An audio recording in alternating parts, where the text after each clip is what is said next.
Assalamualaikum warahmatullahi wabarakatuh. Halo semua, nama saya Ahmad Ihsan dengan NIM 22142011 kelas PBS 2E. Di sini saya akan menjelaskan tentang perjalanan menakjubkan di dunia TIK, transformasi, inovasi, dan masa depan.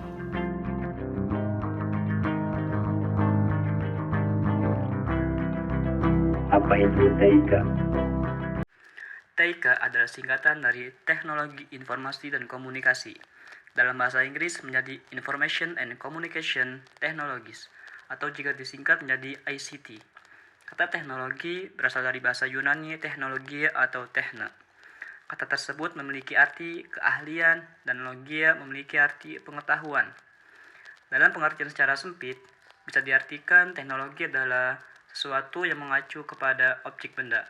Objek tersebut digunakan untuk memudahkan aktivitas manusia. Secara terminologi, pengertian TIK merupakan sebuah proses dalam menyampaikan suatu informasi. Informasi akan disampaikan melalui berbagai pengolahan data. Pengolahan data tersebut akan melibatkan pengiriman dan penerimaan informasi menggunakan berbagai simbol tertentu. Pengertian TIK atau teknologi informasi dan komunikasi ini mencakup dua aspek. Aspek tersebut adalah teknologi informasi dan teknologi komunikasi. Teknologi informasi adalah hal-hal yang mencakup semua yang berkaitan dengan sebuah proses. Selain itu, juga penggunaan sebagai alat bantuan, manipulasi, serta pengelolaan informasi. Sedangkan teknologi komunikasi adalah hal-hal yang mencakup penggunaan alat bantu untuk memproses serta mentransfer data yang berasal dari suatu perangkat ke perangkat lainnya. Maka dari itu, teknologi informasi dan komunikasi adalah sebuah kesatuan yang tak terpisahkan. Pengertian TIK mengandung makna luas mengenai semua kegiatan yang berkaitan dengan pemrosesan, manipulasi, pengelolaan, serta transfer atau disebut pemindahan informasi.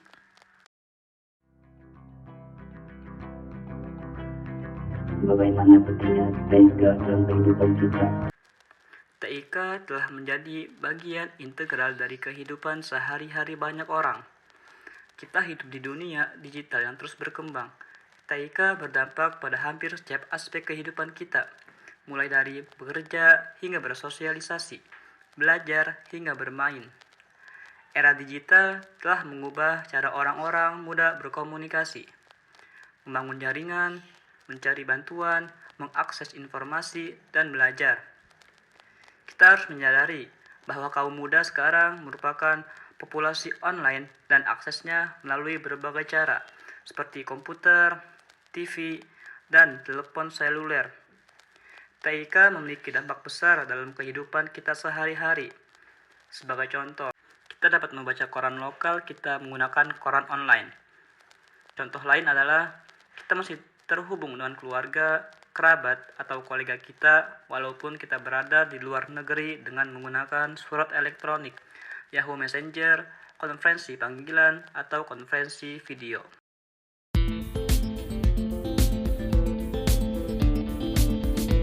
Transformasi TIK. Pesatnya teknologi informasi dan komunikasi atau TIK saat ini tidak lepas dari penemuan komputer yang membuat perubahan besar dalam peradaban manusia. Terdapat perkembangan komputer yang terbagi dalam 5 generasi, yaitu generasi pertama dimulai ketika komputer digunakan dalam akademi dan militer, seperti komputer Atanasov Berry dibuat pada tahun 1937 untuk menyelesaikan sistem persamaan linear, dan komputer Colossus untuk memecahkan kode rahasia Jerman Nazi. Kemudian ENIAC yang dibangun pada tahun 1946 menjadi komputer pertama untuk tujuan umum. Ketika komputernya dinyalakan untuk pertama kali, Philadelphia mengalami mati listrik. Komputer generasi ini menggunakan tabung vakum untuk menyimpan data dan ukurannya memakan satu ruangan. Generasi pertama ini memiliki ciri-ciri program dibuat dalam bahasa mesin, menggunakan konsep storage program. Komponen yang digunakan adalah tabung hampa udara, ukuran fisiknya besar, sehingga membutuhkan daya listrik yang besar. Dapat disimpan di magnetic tape dan magnetic disk. Contohnya komputer IBM 701 buatan tahun 1953 sebagai komputer komersial berukuran besar, dan IBM 705 yang dibuat tahun 1959 untuk industri. Selanjutnya, generasi kedua dimulai ketika transistor menggantikan tabung vakum. Unifage diperkenalkan ke publik tahun 1951 untuk penggunaan komersial. Kemudian, pada tahun 1953, IBM memulai bisnis komputernya dengan merilis IBM 650 dan IBM 700. Berbagai bahasa pemrograman mulai dikembangkan dan komputer mulai memiliki memori dan sistem operasi. Generasi kedua memiliki ciri-ciri dengan kapasitas memori utama cukup besar. Komponen yang digunakan adalah transistor yang jauh lebih kecil dibandingkan tabung hampa udara. Menggunakan magnetic tape dan magnetic disk yang terbentuk removable disk. Mempunyai kemampuan proses real-time dan time sharing. Proses operasinya lebih cepat, orientasinya pada aplikasi bisnis dan teknik. Contohnya, komputer PDP-5 dan PDP-8 buatan tahun 1963 sebagai komputer mini komersial pertama. Selain itu, ada pula komputer IBM 7070, IBM 1400, NCR 300, dan sebagainya. Selanjutnya, generasi ketiga. Walaupun transistor dalam banyak hal mengungguli tub vakum, namun transistor menghasilkan panas yang cukup besar, yang dapat berpotensi merusak bagian-bagian internal komputer. Batu kuarsa menghilangkan masalah ini. Jack Kilby, seorang insinyur di Texas Instruments, mengembangkan sirkuit terpadu pada tahun 1958. IC mengkombinasikan 3 komponen elektronik dalam sebuah piringan silikon kecil yang terbuat dari pasir kuarsa. Para ilmuwan kemudian berhasil memasukkan lebih banyak komponen-komponen ke dalam suatu chip tunggal yang disebut semikonduktor. Hasilnya, komputer menjadi semakin kecil karena komponen-komponen dapat dipadatkan dalam chip. Kemajuan komputer generasi ketiga lainnya adalah penggunaan sistem operasi yang memungkinkan mesin untuk menjalankan berbagai program yang berbeda secara serentak dengan sebuah program utama yang memonitor dan mengkoordinasi memori komputer. Generasi ketiga ini memiliki ciri-ciri dengan komponen yang dipakai adalah integrated circuits yang terdiri atas ratusan atau ribuan transistor berbentuk hybrid integrated circuits dan monolithic integrated circuits. Proses operasinya jauh lebih cepat dan lebih tepat. Kapasitas memori jauh lebih besar, ukuran fisik jauh lebih kecil sehingga penggunaan listrik lebih hemat. Menggunakan magnetic disk yang sifatnya random access, dapat melakukan multiprocessing dan multiprogramming. Alat input-output mengalami pengembangan dengan menggunakan visual display terminal. Dapat melakukan komunikasi data dari satu komputer dengan komputer lainnya. Contohnya, komputer IBM S30 Nova, CDC 3000, PDP-11, dan sebagainya. Selanjutnya, generasi keempat. Generasi keempat dimulai pada dasawarsa 1970-an ketika penemuan MOSFET dan integrasi berskala besar selanjutnya membawa ke pengembangan mikroprosesor di awal 1970-an. Komputer pribadi yang semakin kecil berkat mikroprosesor mulai berkembang, dimulai dari komputer rumahan dan komputer meja. Teknologi selanjutnya adalah laptop dan ponsel cerdas yang sangat fenomenal, membawa berbagai perusahaan teknologi ke dalam perang paten atas ponsel cerdas. Generasi keempat ini memiliki ciri-ciri dengan penggunaan LSI atau Large Scale Integration yang disebut juga sebagai Bipolar Large Scale Integration. Menggunakan mikroprosesor dan semikonduktor yang berbentuk chip untuk memori komputer.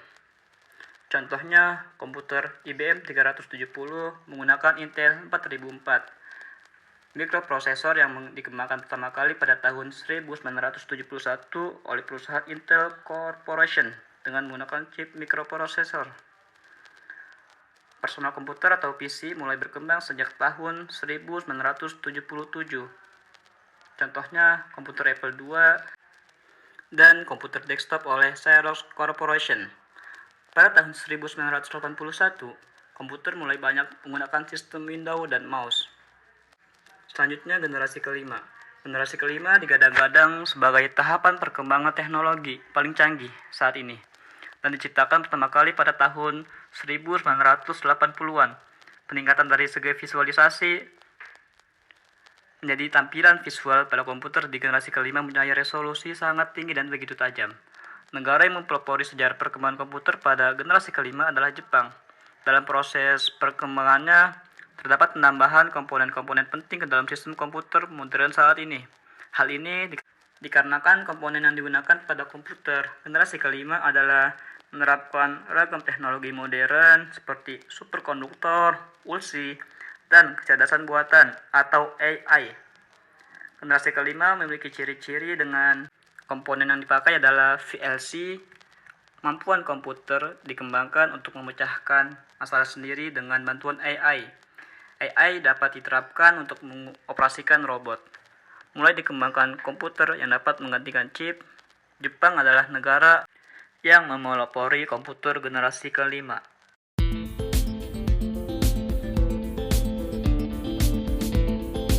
Dampak TIK. Teknologi informasi sangat berguna dalam kehidupan sehari-hari. Adapun pengaruh teknologi informasi dalam kehidupan sehari-hari diantaranya dalam bidang pendidikan, yang itu dapat mencari informasi-informasi pendidikan melalui internet sebagai sarana untuk berkomunikasi dengan guru dan teman-teman. Munculnya media elektronik sebagai penunjang pembelajaran menjadikan metode-metode baru dalam kegiatan pembelajaran sehingga tidak merasa jenuh. Kemudian, efisiensi waktu karena tugas dapat dikirimkan melalui via online. Kemudian, dampak dalam bidang informasi dan komunikasi, yaitu dapat berkomunikasi dengan orang-orang yang sangat jauh dari kita melalui telepon, terus mendapatkan informasi lengkap mengenai keadaan seisi bumi melalui internet, kemudian memudahkan dalam pelayanan perbankan. Selanjutnya dalam bidang ekonomi, yaitu peningkatan industrialisasi, pertumbuhan ekonomi, dan adanya persaingan antara perusahaan sehingga menjadikan pekerja harus menambah skill. Kemudian dalam bidang sosial, yaitu kompetisi yang tajam sehingga mendorong generasi muda yang berwawasan luas dan menumbuhkan rasa percaya diri.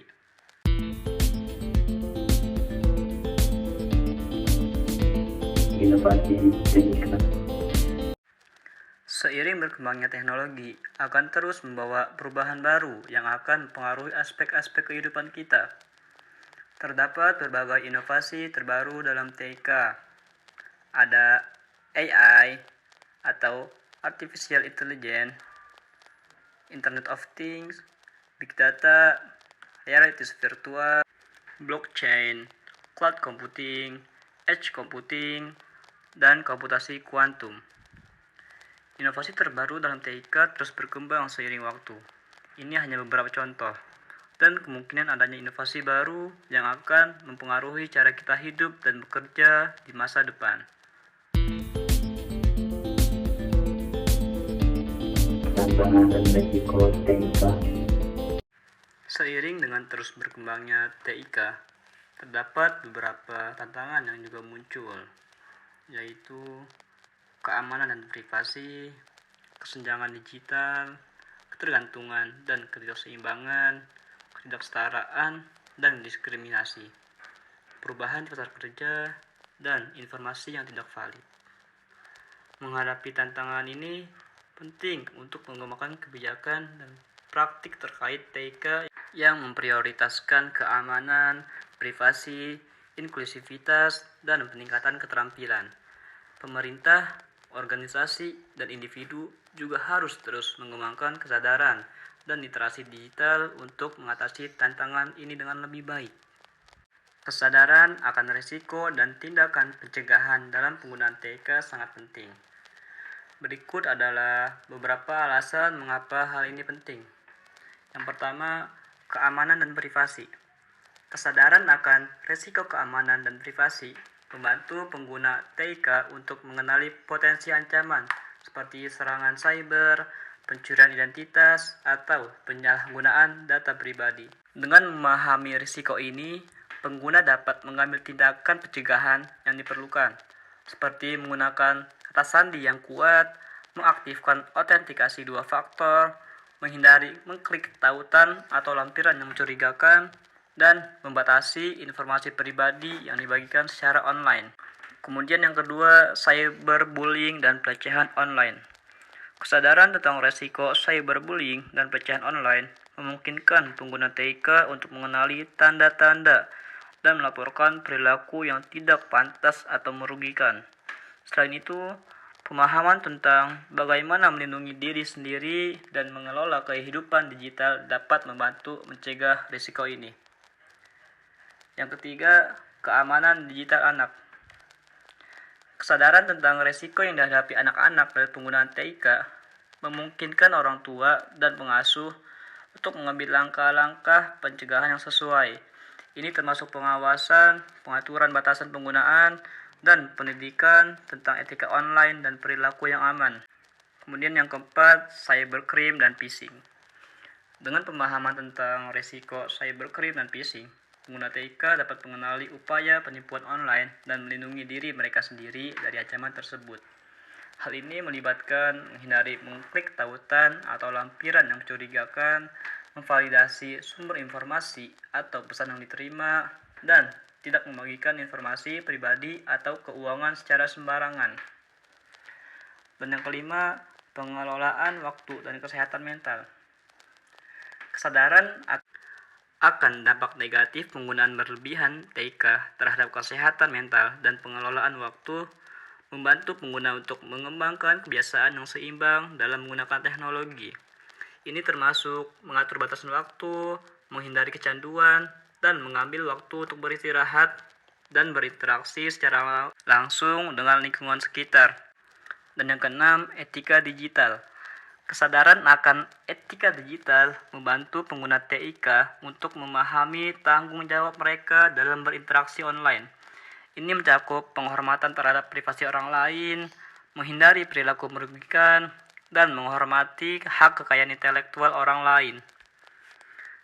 Kesadaran akan risiko dan tindakan pencegahan dalam penggunaan TIK adalah kunci untuk memastikan pengalaman yang lebih aman, sehat, dan bertanggung jawab di dunia digital yang semakin terhubung. Dengan pemahaman yang tepat, pengguna dapat memaksimalkan manfaat TIK sambil melindungi diri mereka dari risiko yang ada. Terdapat beberapa saran untuk melindungi diri dari ancaman keamanan dan menjaga keseimbangan penggunaan TIK. Yang pertama, gunakan kata sandi yang kuat. Yang kedua, aktifkan autentikasi 2 faktor. Yang ketiga, hati-hati terhadap tautan dan lampiran yang mencurigakan. Yang keempat, perbarui perangkat lunak secara teratur. Yang kelima, gunakan jaringan Wi-Fi yang aman. Yang keenam, jaga privasi Anda. Yang ketujuh, kelola waktu penggunaan TIK. Yang kedelapan, tetapkan batasan penggunaan TIK untuk anak-anak. Dan yang kesembilan, berhati-hati dengan informasi pribadi dalam media sosial.